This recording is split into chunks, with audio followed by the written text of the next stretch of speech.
E-commerce security system and payment system is the third unit under e-commerce paper.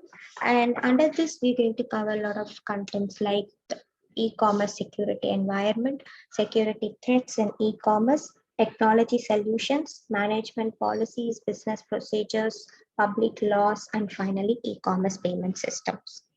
Okay, first let's go into the topic with a very basic content like cyber war. Cyber war is where cyberspace is involved in the battlefield, and a lot of computer technologies and computer malwares are involved in order to get the details of the competitive country or their opposite parties. Okay, so each and every country holds its own worms and malware so that they can implement those viruses in others computer in order to gain the other country's details and sensitive information to oppose against them.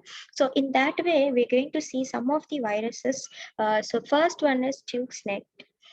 So this is used by USA and Israel, and so this was used when there was a President George Bush.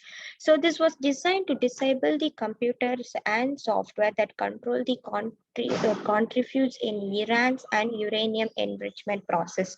So this particular this particular worm is used for this particular issue to in order to contrary in Iran's uranium enrichment process. Similarly, there are other worms like Duco that was designed to collect the passwords and take some screenshots of the desktop in order to monitor the party's actions.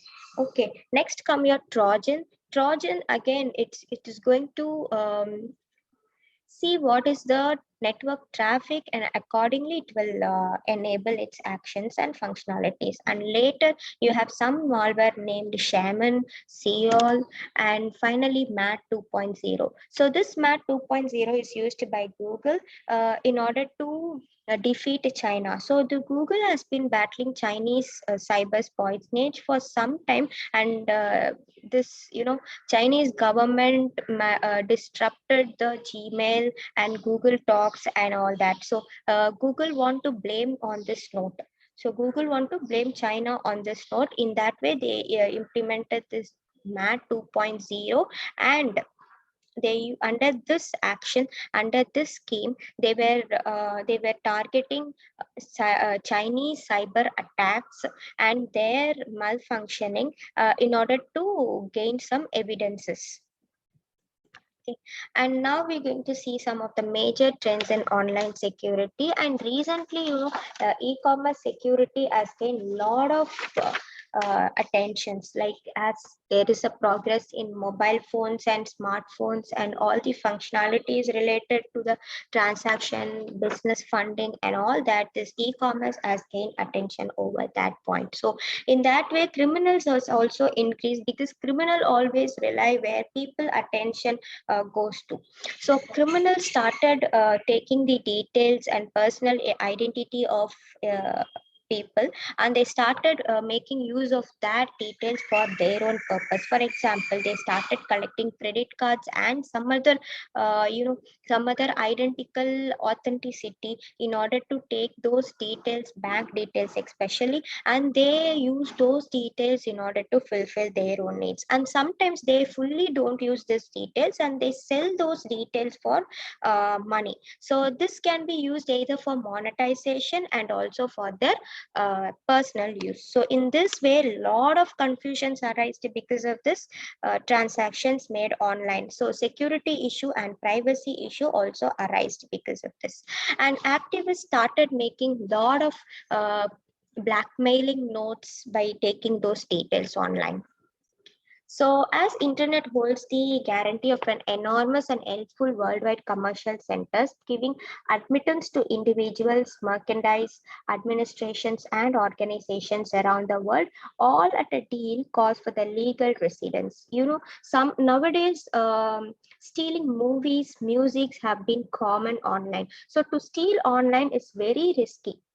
To steal online is very less risky when compared to stealing in person. Let's consider an example. A person robs a bank in person. Okay, person robs a bank in person, that is, he is going in person and robbing a bank. Is in recent terms you will still like offline, right? So in that way, okay, robbing a bank in person is more risky than to rob people remotely and almost anonymously. Similarly, to download the music for free and almost without risk from internet is very less risky, and actually without any risk compared to steal a CD at a local record store.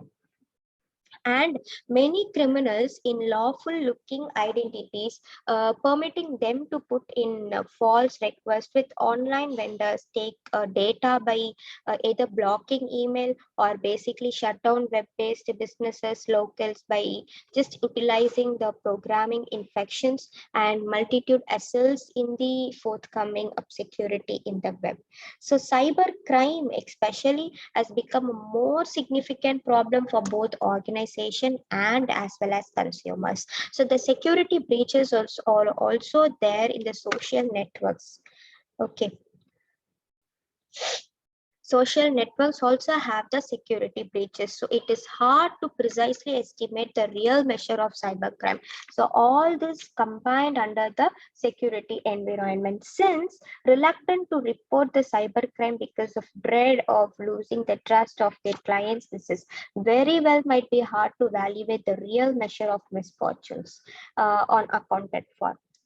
A denial of service, malicious insiders, and malicious code are the mostly used cyber crimes. Apart from this, you also have viruses, worms, trojans, and most prevalent types of attacks. There are other type of attacks like malware, web-based attacks, botnets, phishings, and also social engineering attacks and malicious code. So what does this all does is the source of data is report issued by the security product providers, but the entry cost and skills required to enter the cybercrime business have greatly reduced due to advances in technologies. But still, this criminals are being involved in this activity. They use many advanced technology than the standard technologies. So the programmers make malware without composing programming, without any preparation empowers because of because of ease and promptly accessible web assault packs. And the attackers produce a special adaptation to malware for every casualty empowers because of a flood in polymorphic malware. Okay, so I'm making it much more difficult for pattern matching software used by security firms to detect. Online credit card frauds and phishing attacks are the very most commonly attacking point for the cyber source and cyber criminals. And this e-commerce crime has become a very standard form of activism made by the activists. So although the average amount of this credit card fraud loss experienced by any one individual is typically or relatively small, the overall amount is anyway substantial only. Okay, so then some of the nature of cyber crimes are given, and some of the stolen data are also provided. In this way, criminals who steal information on the internet value by internet device value by selling the information to others on so-called underground or most commonly used term is the shadow economy market. So they do not always use this information. So we can say the data is always a currency to the cyber criminals, and also it has a street value that can be monetized. You can use lot of VPNs, lot of Thors, or lot of anything, but still your data are collected using botnets, bots, and all that. And this process takes place only through Tor, VPN services, and sometimes even through email exchanges of information. Okay, so the general hierarchy of cyber criminal in marketplace with very low non-technical criminals who frequently cards forums is always aiming to make money and a political statement, or both at a time. At the bottom you have Yeah, you will be having this at the bottom. At the bottom, the resellers, at the bottom, these things will be happening under the resellers, and middle will be in an action of resellers as intermediaries, and technology and technical masterminds also create a malicious code at the top. So this is how the hierarchy is. So top will be by the malicious code created by mastermind, and intermediaries will be your resellers, and at the bottom all the fraudulent actions will take place. Okay, in order to provide a very good security environment, this has to start right from the organization and right from the public rules and laws and regulations. Okay, so even if your organization is well secured, even if your organization has very well optimization of either websites or any of their product that they produce, still they should have a very common standards of observations and rules. So, this internal employee issue always arises in many of the companies commonly, and rarely only this organization do not have this internal employee issues. Whenever the data is covered or whenever the data is protected by any technology solution, the employee who is designing that solution will always know the technique of gathering those data. So in that way, this employee can be taken into an advantage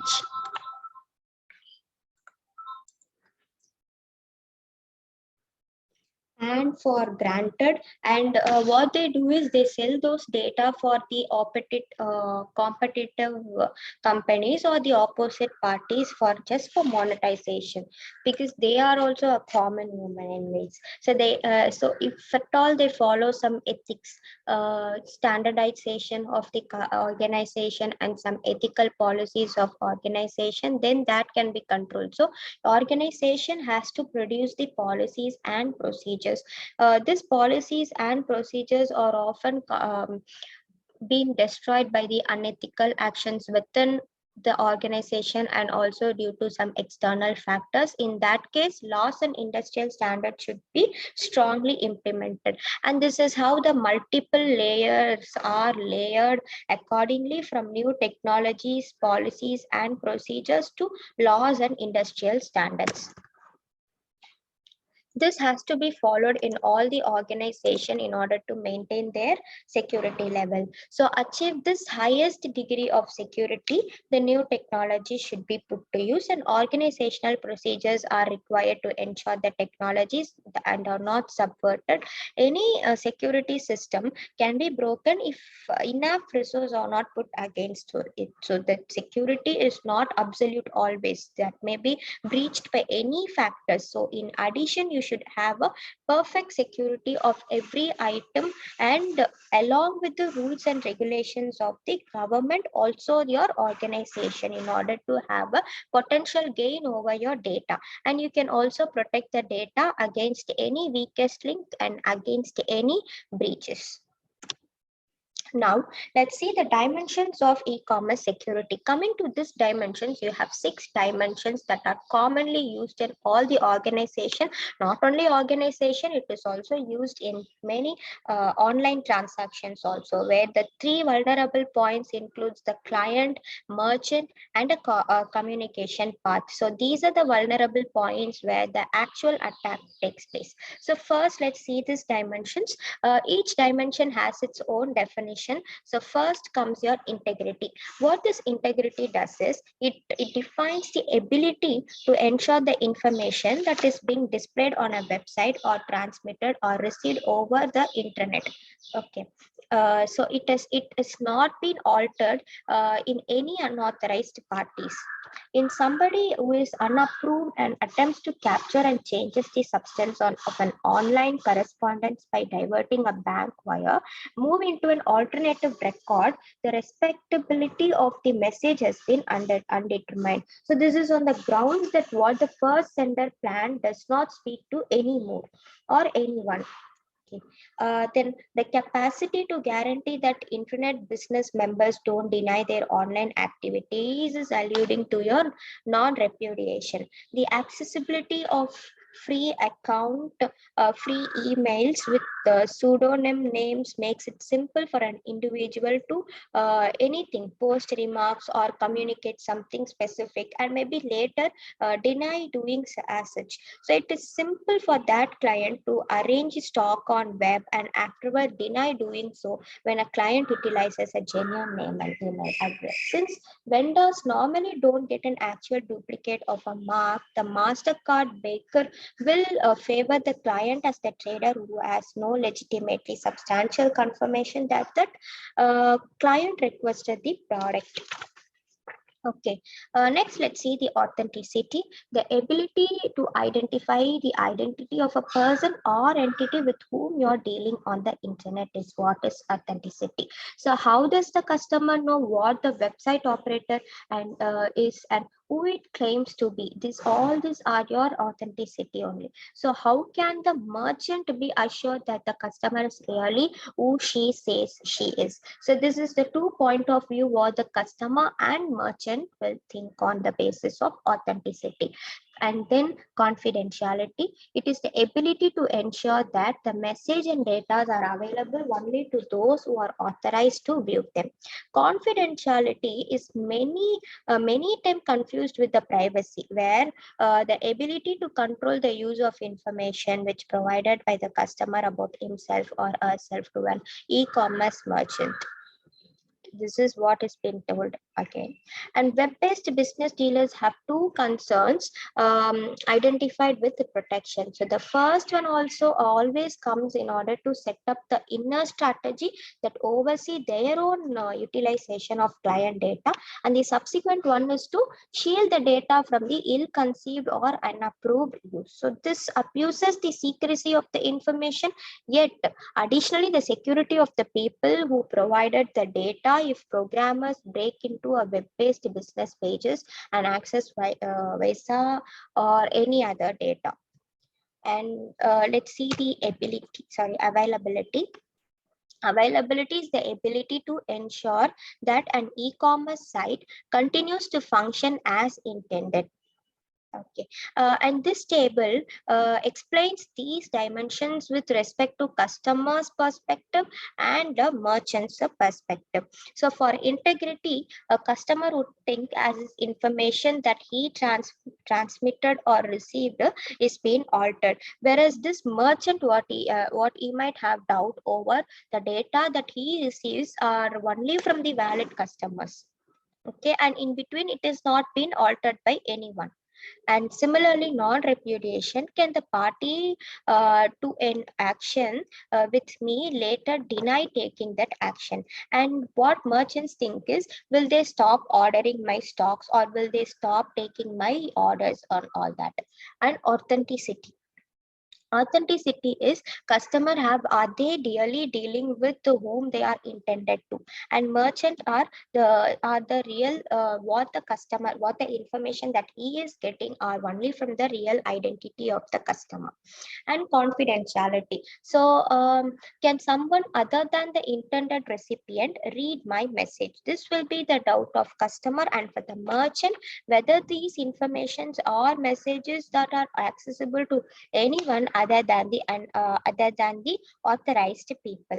And for privacy, the customer always mind about his own privacy, whether the control use of the information relies with himself. And for here, what use and if any can be made of personal data collected as a part of e-commerce transactions.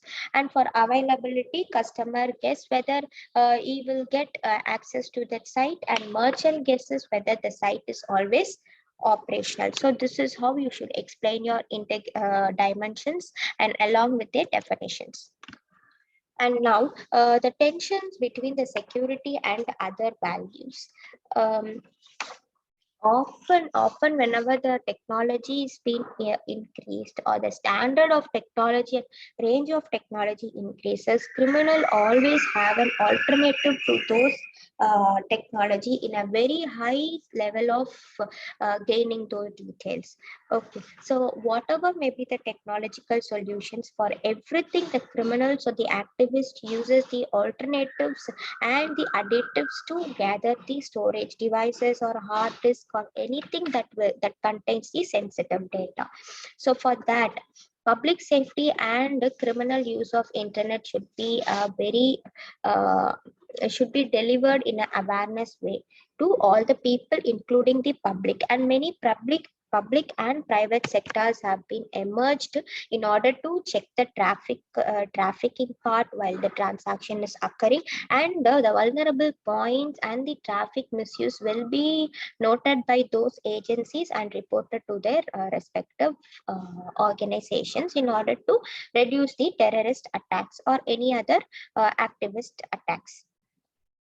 Okay, now let's see the security threats in e-commerce environment. So when dealing with e-commerce, there are three key points of vulnerability, as I already told. This is with respect to our technology. So they are client, server, and the communication pipeline. So in this following figure, this explains the typical e-commerce transaction for a customer who is using especially a credit card through bank.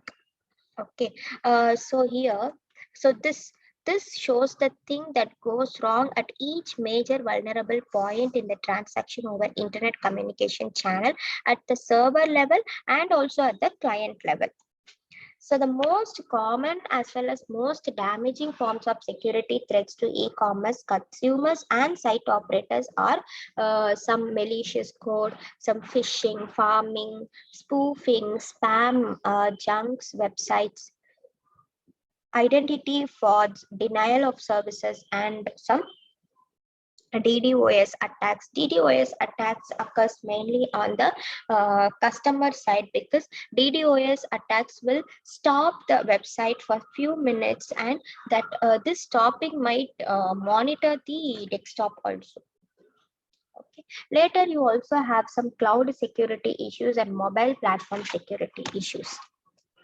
Okay, so first let's see the malicious code. A variety of threats such as whatever worms or viruses or Trojan horses, ransomware, bots, all are included under this malicious code. And sometimes this is also referred to as a malware. To take advantage of software vulnerabilities in computers operating system, web browser, application, or other software components, some malicious codes are always designed which are referred as exploit. And the collection of exploits bundled together and rented or sold as commercial products with slick user interface and in-depth analytic functionalities. And all these are collectively known as your exploit kits. Okay, and the technical skill enabling novice to become cyber criminal does not always required by this exploit kits. And you have a drive by download, and this is a malware that come with a downloaded file that a user intentionally or unintentionally request. Okay. Computer program, usually this computer program that has the ability to replicate or make copies of its own is known as your virus. So whenever the virus is implemented on your desktop or your laptop, it multiples the multiples and spread from file to file, whereas your worm will spread from computer to computer. Okay, a worm is often combined with the virus, and this combination is more harmful as virus spreads from file to file, whereas your worm spreads from computer to computer. So it is not required that a worm need to be activated by a user or a program in order to replicate itself. They do it on their own. A malware or worm that locks your computer or files to stop you from accessing your computer is what is called as a ransomware. And this ransomware is always used in the banking sector. So this activist will use this ransomware in order to stop the working of the website or stop the working of the portal, and they demand for some amount, demand for some monetization in order to release that back. So this is how the FBI, departments of justice and RIS always face this kind of ransomware or scareware issues. And next, Trojan horse, a component of your virus, then worms and Trojans that permit an assailant to distinctly get an undetermined PC is called as your indirect access. As a virus is an infection that contaminates different record type. Furthermore, with that, it likewise incorporates an indirect access that can be utilized to download and introduce extra dangers. Next, malicious code that can be easily introduced into your PC whenever joined to the web is considered. So bots, that is the short for robots. Okay. Bots is the short for robots, and when the bots is introduced, it reacts to outside orders sent by the aggressor. Okay, and a zombie, for example, your PC can be constrained by an outside, that is your bot header. So the assortments of COD PCs utilized for pernicious exercise.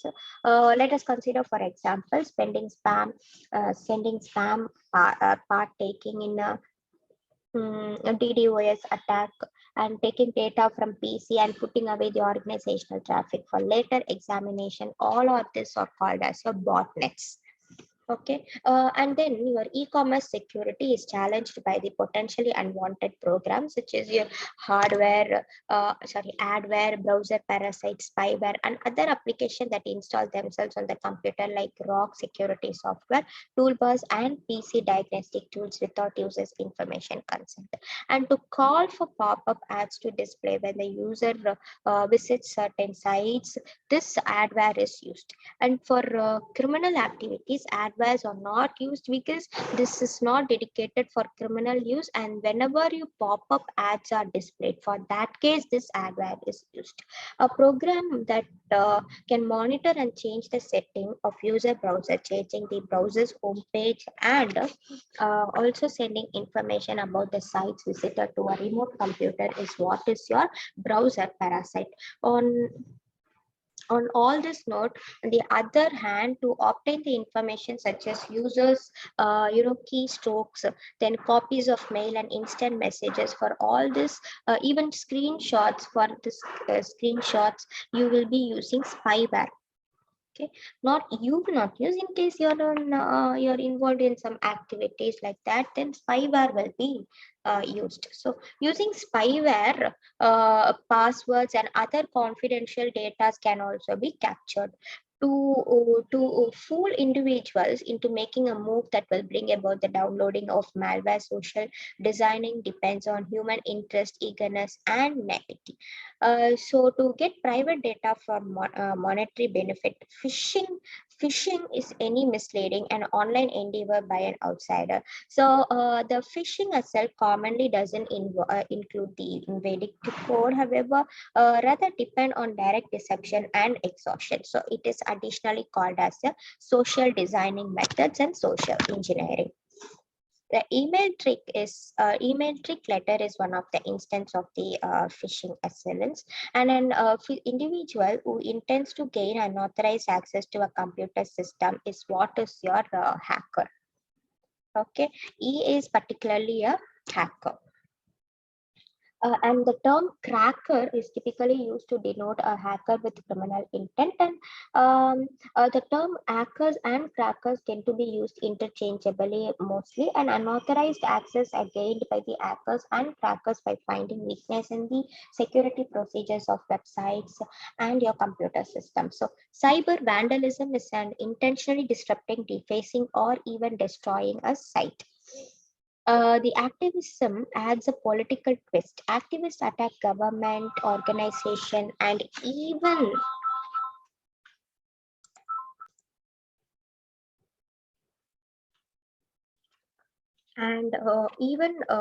individual for political purpose, employing the tactics of cyber vandalism, distributed denial of service attacks, even data thefts, and doxing. What does this doxing mean? Doxing means gathering and exposing the personal information of public figures from email, social network, post, and other documents.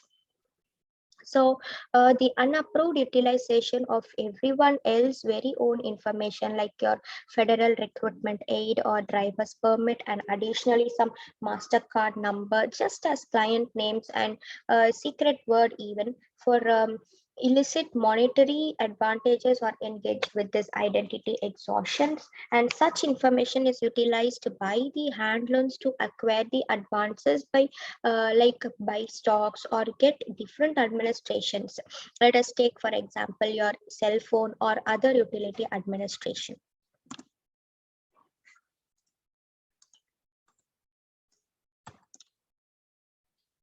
Okay, so this mocking includes endeavoring to conceal a genuine character by utilizing another person's email ID or IP addresses. So here you see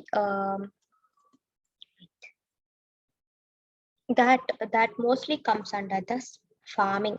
So farming constantly diverting a connect to a location not the same as the planned one, with the website taking on the appearance of the proposed objective. So spam or garbage sites likewise allude to as connection ranges. It guaranteed to offer items or administration, yet truth to be told or only assortments of notices. So, and eavesdropping program that monitors information traveling from network is always your sniper.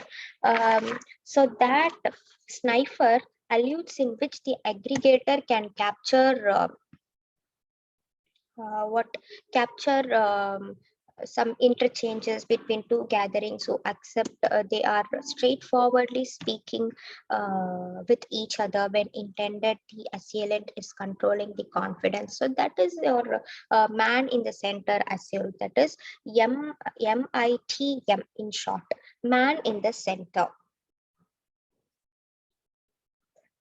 I would say DOS and DDoS attack, flooding of websites with useless traffic to inure and overwhelm from network is your DOS, that is denial of service attack. This DOS attack involved the use of botnets. The attack using numerous computers to attack the target network from numerous launch points, or your DDoS attack. So denial, distributed denial of service attack. DOS and DDoS attack both are the threats to the system's operation because they can shut it down immediately or indefinitely. So major websites have experienced such attacks, making the companies aware of their vulnerability and the need to continually introduce the new measures to prevent the future attacks. So this is sniper and insiders attack. Okay, so any poorly designed software, it may be in the operating system or in the application software, including browser, is the mainly pervaded by the many security threats, and it is the fact that increasing in complexity and size of the software program flaws or vulnerabilities that hackers can exploit. For example, in poorly coded web application software that fails to properly validate or filter data intent by the user on a web page to introduce malicious program code into a computer system and network, and the advantage can be taken by the SQL injection attacks. Okay, and an attack can use this input validation error to send a raw SQL query to the underlying database to access the database or plant the malicious code or even access other systems on that network. So huge web applications have many spots for contributing client information, every one of which makes an open door for SQL injection assault. Okay, the 0-day is a weakness programming that has been already and reported, and for which no fix yet exists. And Heartbleed is a bug bleach in OpenSSL encryption framework that permitted programmers to unscramble an SSL meeting and find client names, password, and other client informations. Okay, and you also have wishing and smishing. So wishing is through telephones. We will get a call, and those calls are some fraudulent calls. And smishing always attacking through SMS, text mails, and all that, text messages, and all that. So one of the common technique is a fake offering that invites the victim to join a fake event or a group with incentives such as free gifts cards, and that required a user to share his or her information with the attacker. Similarly, fake like buttons can, when clicked, is install malwares and post updates to the user's news feed. Now let's see some of the technological solutions. The technological solutions mainly includes the four tools that are available on site to achieve the security. They are encryption and security channel of communication, protecting networks, protecting servers and clients. Okay, these are all the tools that are available within your security management sites.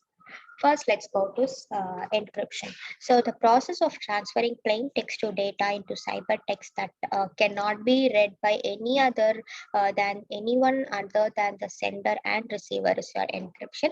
Basically, there are two purposes of encryption. First one always comes is to secure and store information, and second is to secure the information transmission. Okay, first one is to secure the stored information, and second is to secure the information transmission. So encryption can provide four of six key dimensions of e-commerce security that we have discussed in the beginning of this thing itself. So they are message integrity, non-repudiation, and authenticity and confidentiality. So by using a key or cipher, this transaction of plain text to ciphertext is accomplished, and any method for transferring plain text to ciphertext is a key of a cipher. Okay, key or a cipher. So a ciphertext is a text that has been encrypted and thus cannot be read by anyone other than the sender and the receiver. So encryption has been polished since from the most punctual types of composing and business exchanges. So utilizing replacement and rendering figures, ancient Egyptians and some of the Phoenix businesses records were encoded.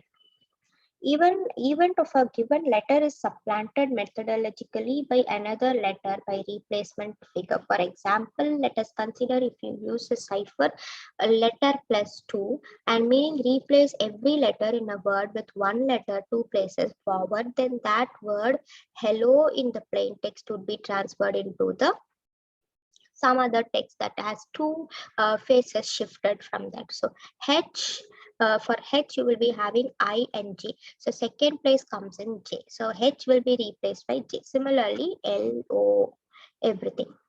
So the requesting of letters in each word is changed in some orderly path in an interpretation figure. So that is your substitution and transformation. So substitution, the given letter is replaced systematically by your other letter, and transposition is simply your ordering of the letter in some defined position in a systematic way.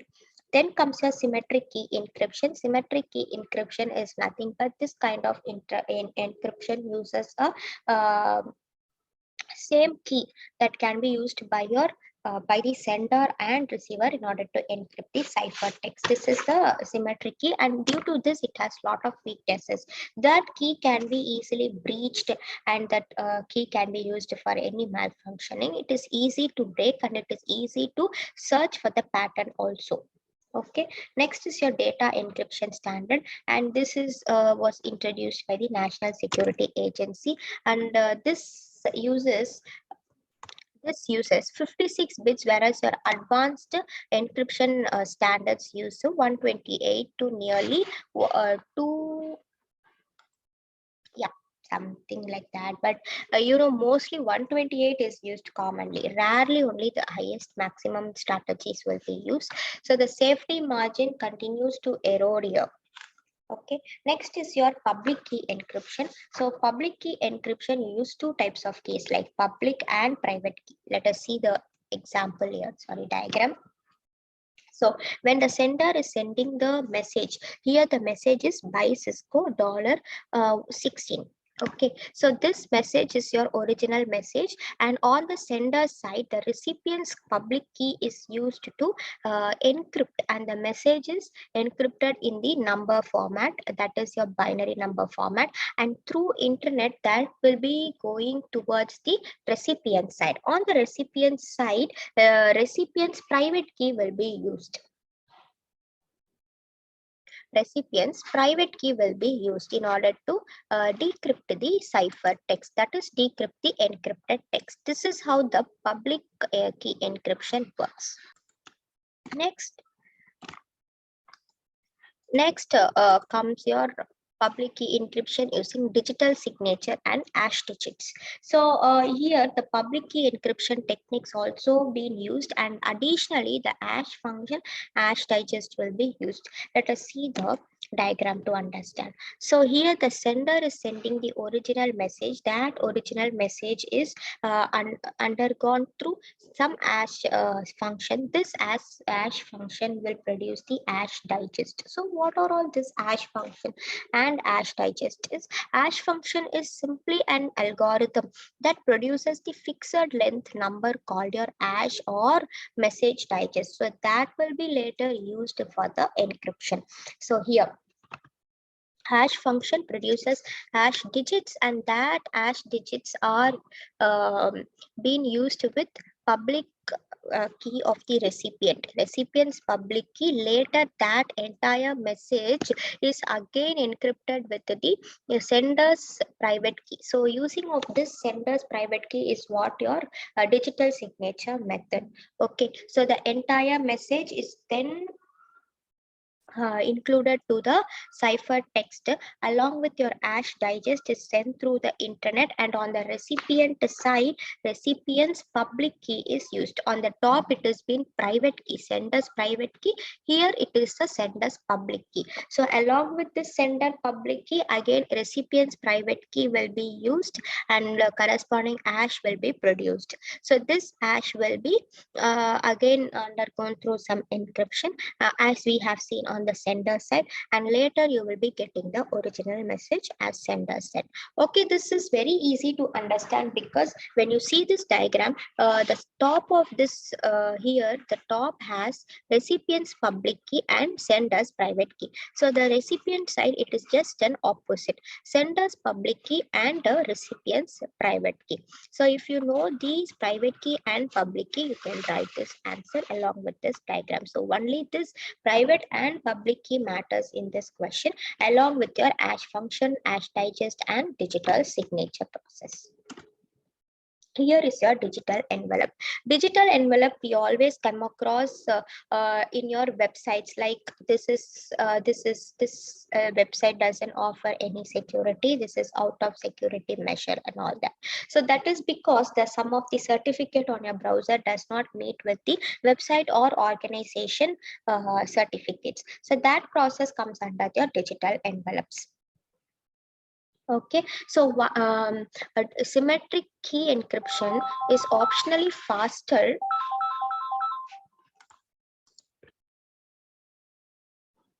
So for this, one solution is to use the more efficient symmetric encryption and decryption for the large documents, but public key encryption to encrypt and set the symmetric key. So this technique is what is your digital envelopes, and digital envelopes always come along with your digital certification and public key infrastructure. So digital certification is what we have discussed, that your browsers will have your certification authority, and only when that is been clear, you will be permitted to use that website.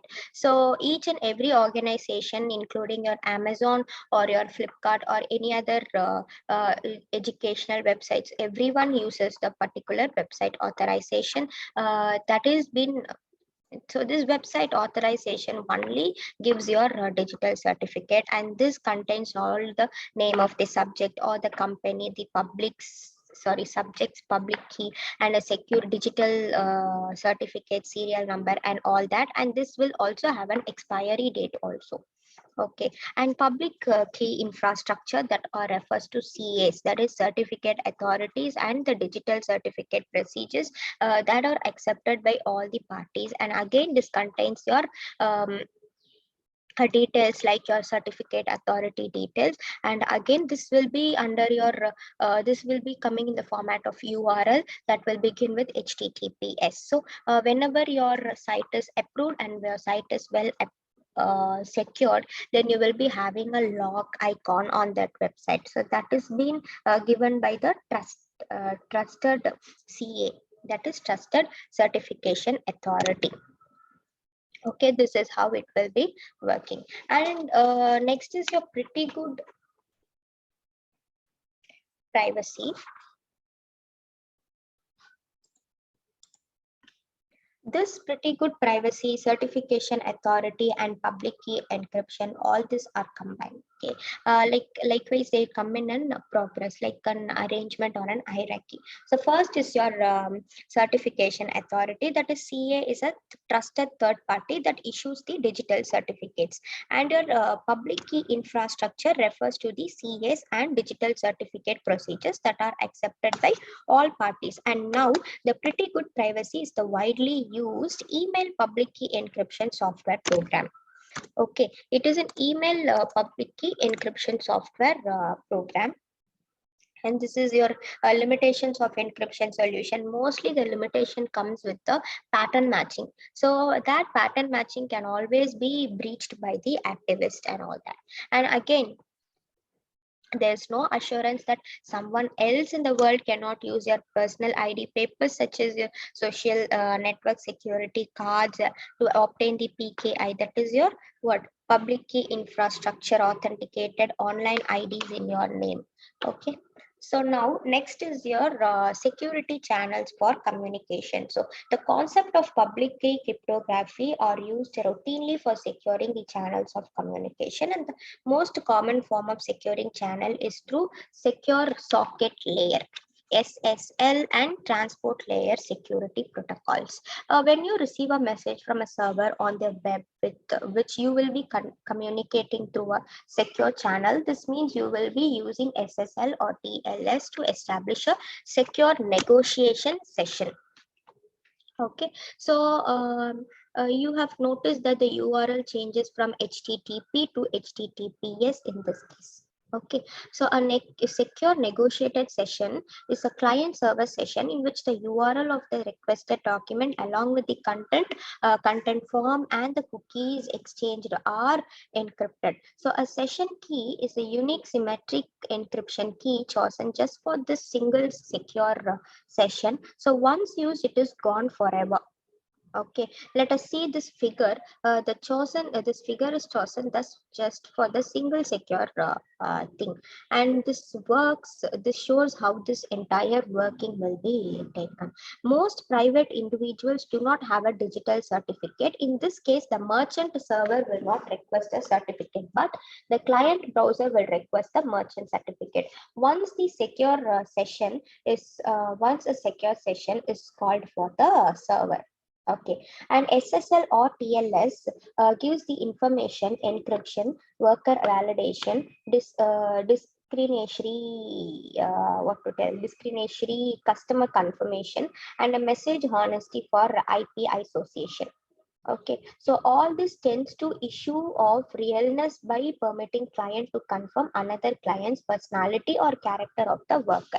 So it likewise ensures the brightness of the message traded. Notwithstanding, when the dealer gets the encoded credit and request data, the data is regularly put away in decoded design on the vendor's workers. So while SSL or TLS gives secure channels among vendors and shopper, it just ensures shopper side validation only, and customer side validation is discriminatory. Okay, so now let's see the virtual private networks, that is VPNs. So VPN allows remote users to securely access a corporational local area network via the internet and using some variety of VPN protocols. So this VPN use both authentication and encryption to secure the information from your unauthorized people. Who are the unauthorized people? That is providing confidentiality and integrity. And authentication prevents spoofing and misrepresentation of identities as usual. And a distinct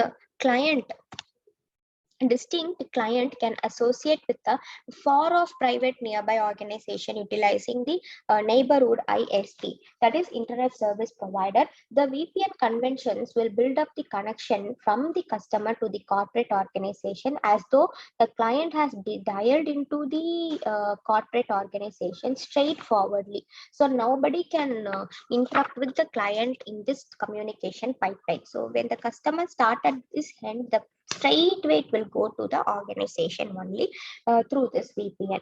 The way towards associating one conventions to another IP is your borrowing.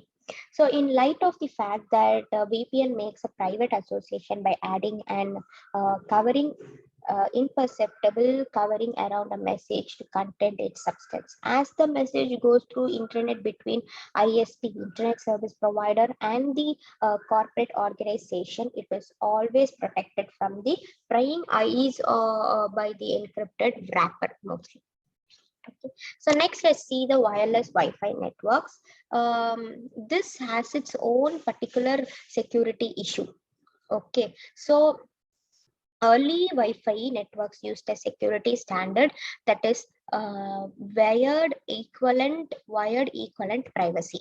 Wired equivalent privacy is WEP to encrypt the information. Okay, and later the new standard Wi-Fi protected access WPA was developed that provided a higher standard of protection, but this too soon became vulnerable or to intrusions. And today we WPA2, which uses the AES algorithm for encryption, and CCMP, so a more advanced authentication core protocol is often being used. And next is a very important protecting network, that is a firewall. And this firewall also being combined with your proxies, and along with that proxy, intrusion detection system and intrusion prevention system. Whenever the protecting network comes, you should explain about all these three things, that is firewall, proxies, then intrusion detection system and intrusion prevention system.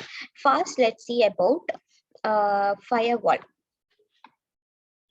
So what does this firewall does is, it is either a software or hardware that filters communication packets and prevent some packets from entering the network based on the security policy. Okay, so to build a wall around your network and attached servers and clients, just like physical world, firewalls protect you from fires from a limited period of time, and firewalls and proxies are used for this. Firewalls and proxies share some comparable capacities.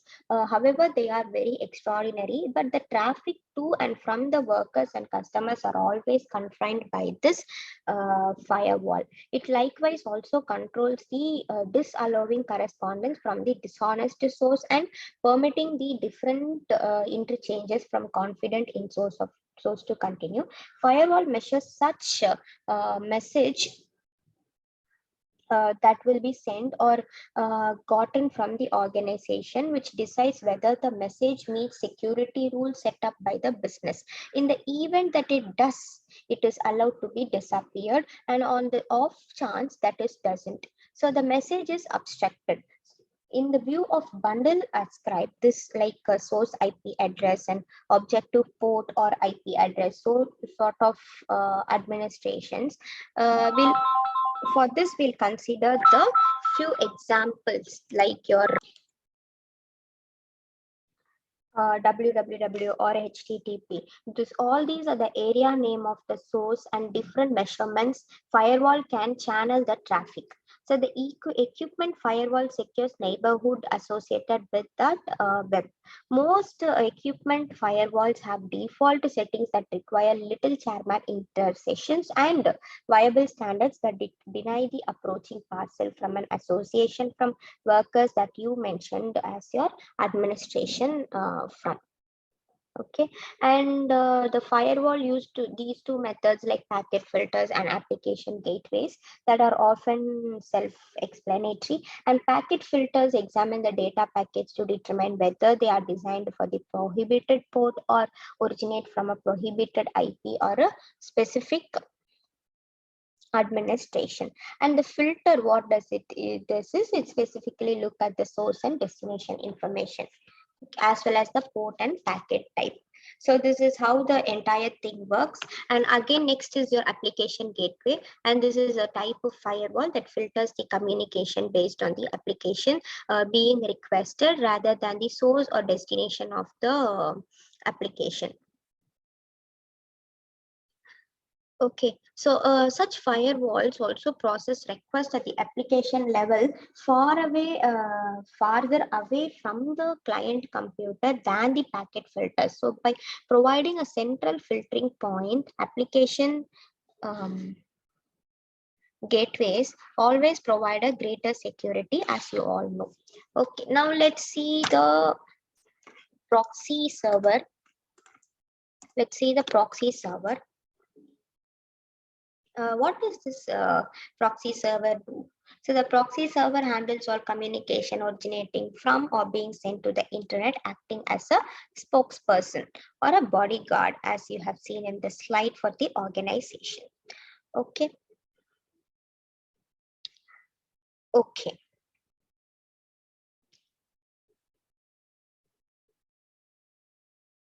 As this proxy server has two network interfaces, the proxy server, or sometimes called as the dual home systems. And in addition to this firewall, proxy server validates the user and the nature of the request, then sends the request onto the internet. So a web page sent by the external internet server first undergoes into the proxy server, and if that is acceptable, then the web page passes on to the internal network web server and then to the client desktop. So this is how the entire thing relies on. So whatever the information or some data packets enter or reach the client always will be surrounded by the firewall, and this proxy will be this proxy server will define both the internal and external network that determines the authenticity, authority, and the traffic principles in order to send only the authenticated and authoritated data to the client from the server. So that includes both internal and external network.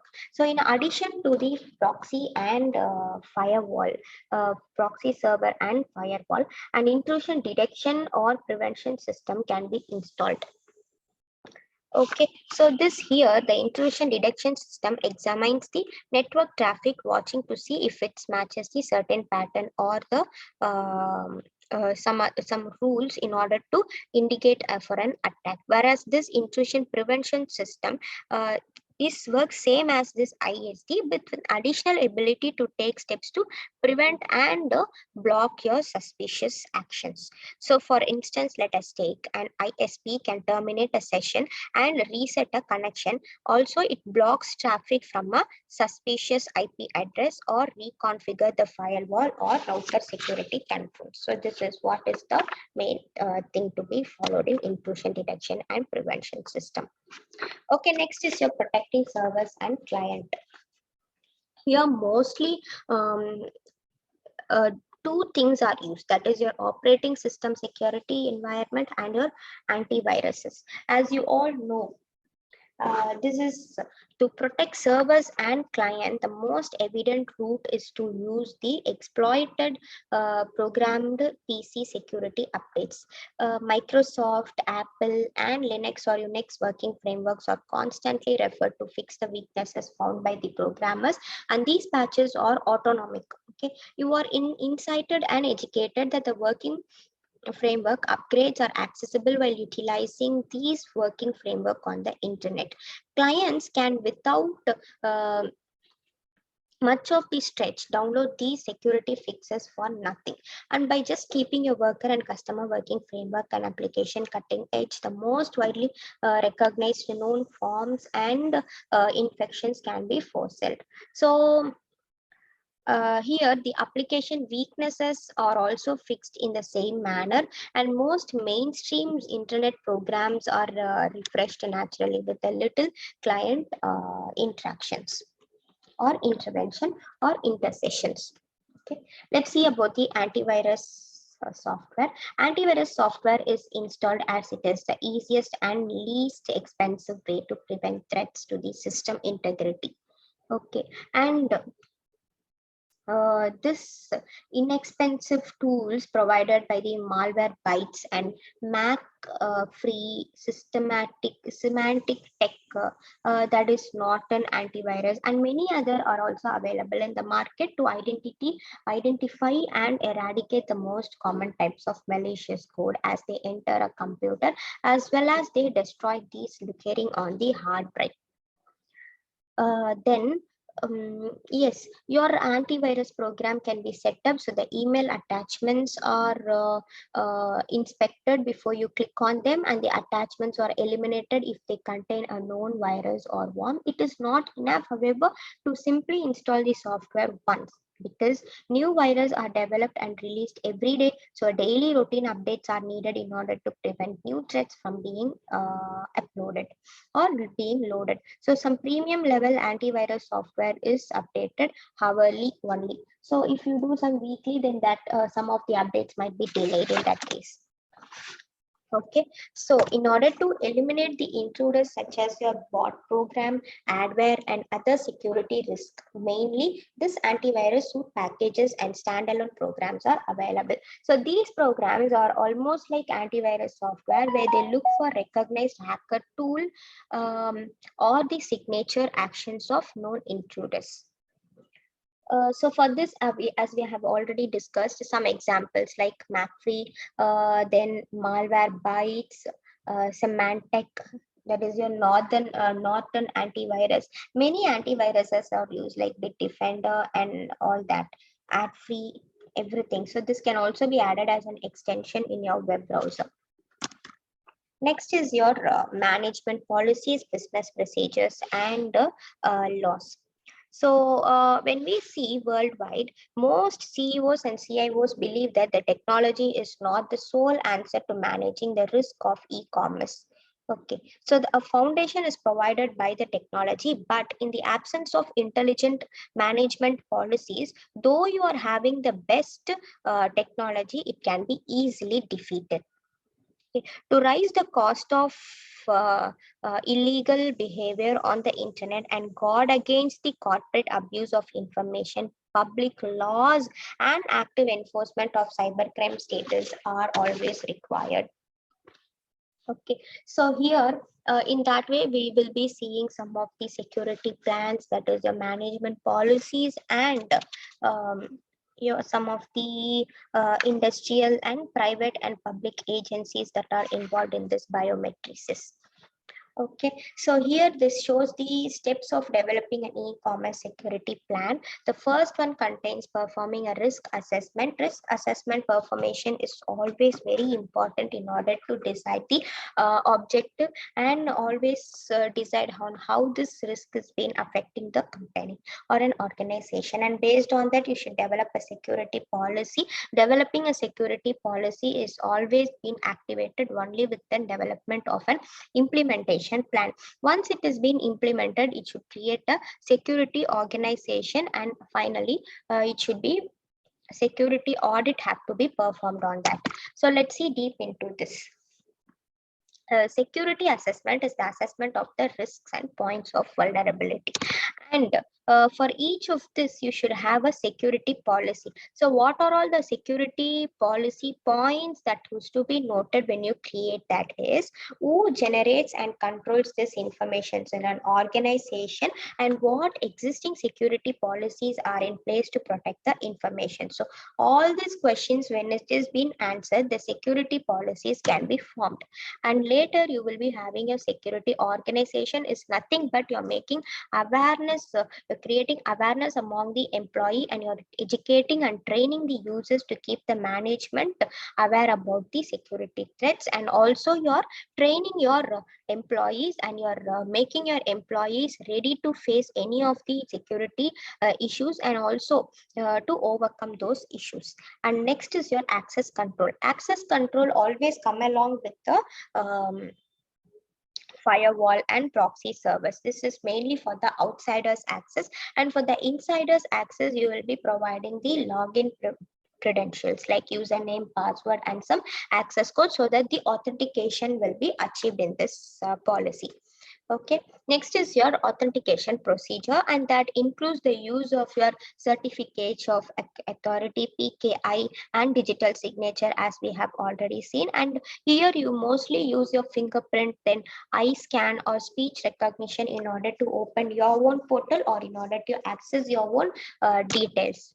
Okay, yes, next is your security tokens. And security tokens are always the physical devices or your software that generate the identifier that is being used in addition to the place of password. This security token can be seen in most of the websites, especially when you're taking some assessment, or especially when you're registering for some form or some admission things and all that. So here, whenever you take a banking website, whenever you take a banking website, they will produce a common key. Or example, very common example is your Microsoft. So each time you go enter into your Microsoft account, it will produce a security token, and that token can be used without using your password.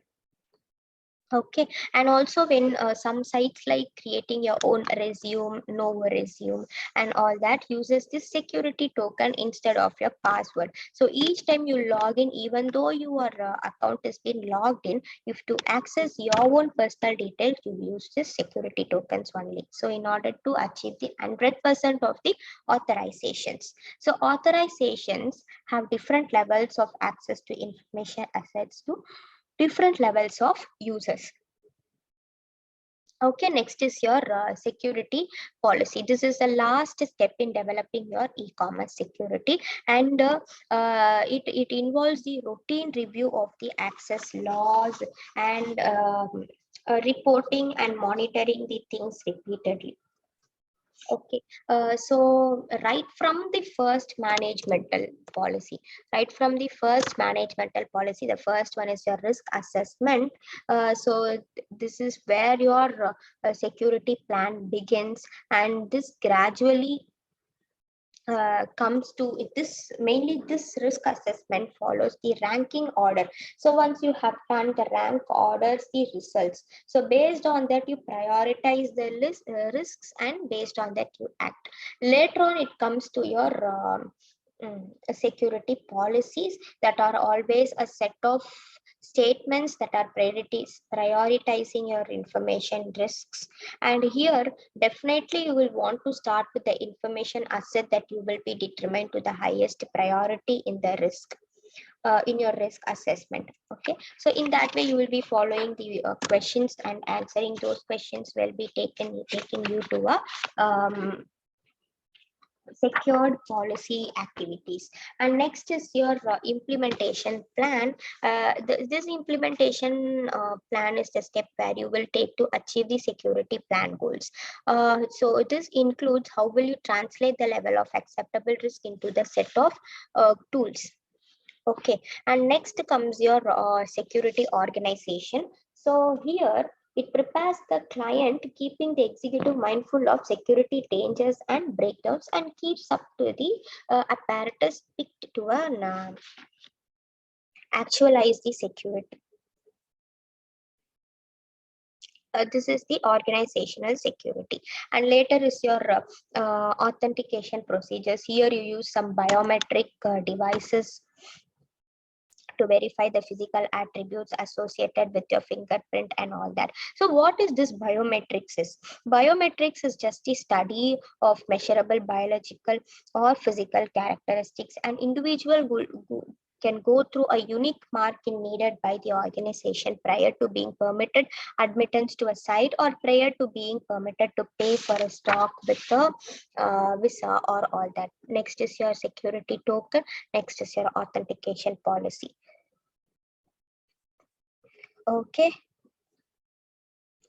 Yes, this is how your security management is done at the managemental level.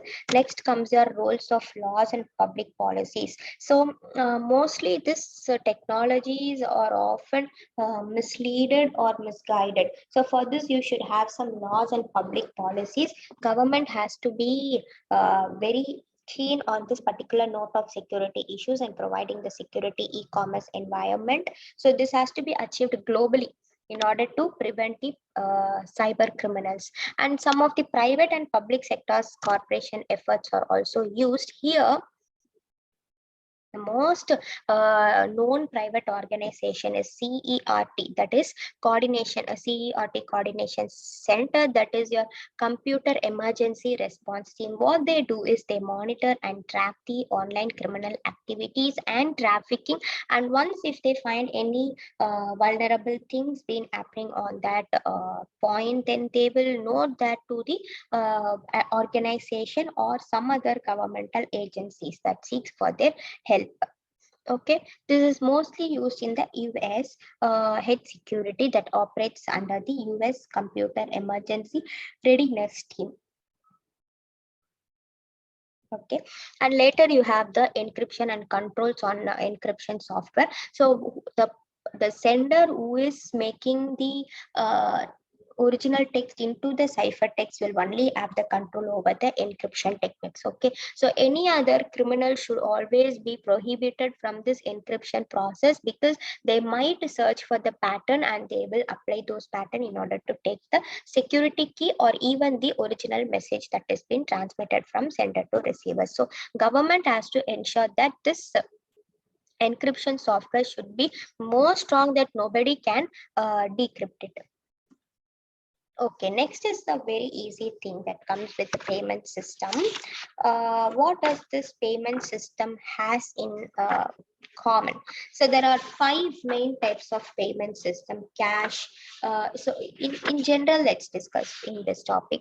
That includes cash, credit cards, debit cards, checking accounts, and stored value accounts that has been able to adapt it to the online environment. But still, there are some other significant limitations that have led to the efforts to develop the alternatives. So for the development of new payment system, a new type of purchase relationship like individual, online, and new technologies like development for the mobile platform or development for any other website platform has also been created a need and an opportunity. So because all these payment system are often being activist by the activism and activist. Okay. So the dominant form of online payment is the payment by credit card or debit card. UPI remains the most popular alternative payment method online. Some of the online payment apps, so like PayPal, Google, Apple, Samsung, all have extended their reach in the mobile payment apps. So large banks enter the mobile wallet and P2P payment methods is marked. Square gains further tractions with a smartphone app, credit card reader, and credit card processing service that permits anyone to accept the credit card payment. So what Google does is Google reinforces the Google Wallet, which had met with the response typically and solely on sending and receiving money. Okay, so depending on the traditional and infrastructure, e-commerce payment have been very different. If you plan on operating an e-commerce site in Asia or any other countries like Latin America or Europe, you will need to develop the different payment system for each region. Let us consider Norway and Finland. So the payment system is primarily with the debit or debit credit cards. While in Sweden, the payment after being tendered in an invoice and by bank transfer are very popular. Okay, in addition to the credit and debit card. Similarly, you have many process with many countries. And the other thing is your Netherlands. So Netherlands online services, payment services, IDEAL is the most popular retail e-commerce payment, IDEAL, ideal method. Okay, similarly, Italy uses both credit cards and PayPal, and Japan, yeah, Japan uses a lot of credit cards as their primary payment method. Okay, so each and every country use their own traditional and infrastructure based payment system. So what is this, how this entire thing happens? Here, the merchant account is simple bank account that allows companies to process credit card payments and receive the funds from those transactions. Okay, so there are number of limitations that are existing over the credit card payment system, debit card payment system, and all that. So, cash is often being stolen by the criminals, or it has been dedicated to mainly thefts.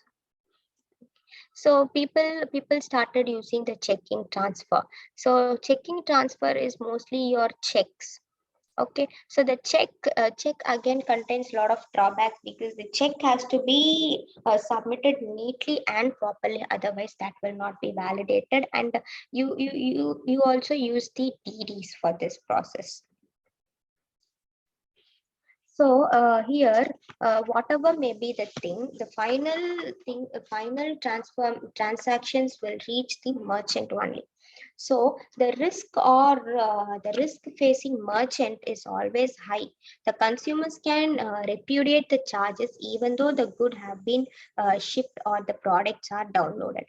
Okay, this is the other way because nowadays not mostly but rarely customers do so because it is often a server side processing, and that processing doesn't happen on the client side. Client refuses that they made payment but they didn't receive any goods for them. But in addition, what they do is they might have received goods and services, but they still they didn't receive, and they didn't make any payment. Okay, this is again a kind of theft that is occurring online. And next is your credit card. Credit card is always being stolen, like your Mastercard, Visa, and all that. And your 4-digit security PIN will be stolen. So in that case, this details will be used by the fraudulent in order to make their own purchase and make their own requirements. And stored values. So the accounts created by depositing funds in an account, and from which the funds are paid out or withdrawn or needed to store the value payment system. So here the debit cards comes into action. Even though the debit cards are not way how the credit card works, debit cards works with the value that is stored in your account. Okay, again, these credit cards are being missed out and left on the way in order to make this theft activities to occur. Then is your accumulating balance. This is where the consumer make periodic payments or accumulated process of making your payment. Okay. This is mostly for your recharge, mobile recharge, where you always paid within the period, within a particular period. Okay. Next is your payment system stakeholders. Here comes your merchant, customers, and other financial intermediaries that are often vulnerable to the theft and other fraudulent acts. That they also include cash, check, and other less extent credit cards, which are usually carrying high fees and allow transaction to be repudiated. So yes, that is all with your unit 3. And now let's discuss some important questions and the possible question that might occur in this unit. So here is the possible questions that comes with unit 3, and mostly this unit 3 has a direct way of questioning. Here mostly the questions comes from your security environment and its dimensions, and for everything you should explain the protocols, security dimensions, and other things that are related to your securing channels and all that. So this comes mainly with protocols and securing channels only. And some scenario based question comes from this unit where you will be giving solutions to solutions, either technical techniques, mostly technical procedures and techniques that can be adopted for that particular issue. For example, let us consider a small issue where the sender and receiver sender and receiver are involved in some communication, and sender is sending some message. That message is being always decrypted in the middle before that message is reaching your receiver. So in this case, what kind of an encryption you will implement in order to improve your previous encryption method? For this question, you have to tell like either public key encryption can be used, because this is just a very small message that you are transmitting. So public key encryption can be used. If at all this message is an very sensitive message, then you will use the public key encryption along with hash function and digital signature. So this is how you have to answer, and for this answers you should also include the diagram and the diagrammatical based explanations. Okay, so for all the questions you need to include a neat diagram to explain all the points, so that your question or your answer will be clear, legible, and also gains a lot of marks. Okay, so next is your security threats, and next is your diagrams that protection offered to e-commerce environment to encryption techniques. So you should include all the techniques and the various stages of security plans. Next is your various payment system available, necessary diagram protecting protections offered to e-commerce environment to firewall and proxy systems. So all these are some commonly asked and direct questions. So everything in the next is your SSL and TLS.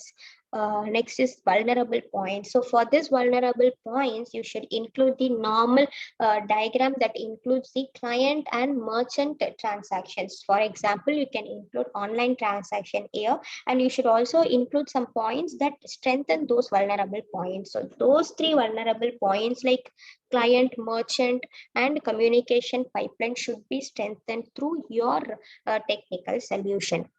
Next is your traditional transactions and e-commerce. Traditional transactions includes your cash method, then some barter system where you will exchange your goods with other kind of goods. You can randomly answer those questions, and explain the digital currencies and payment system. This is again the payment system and security protocols.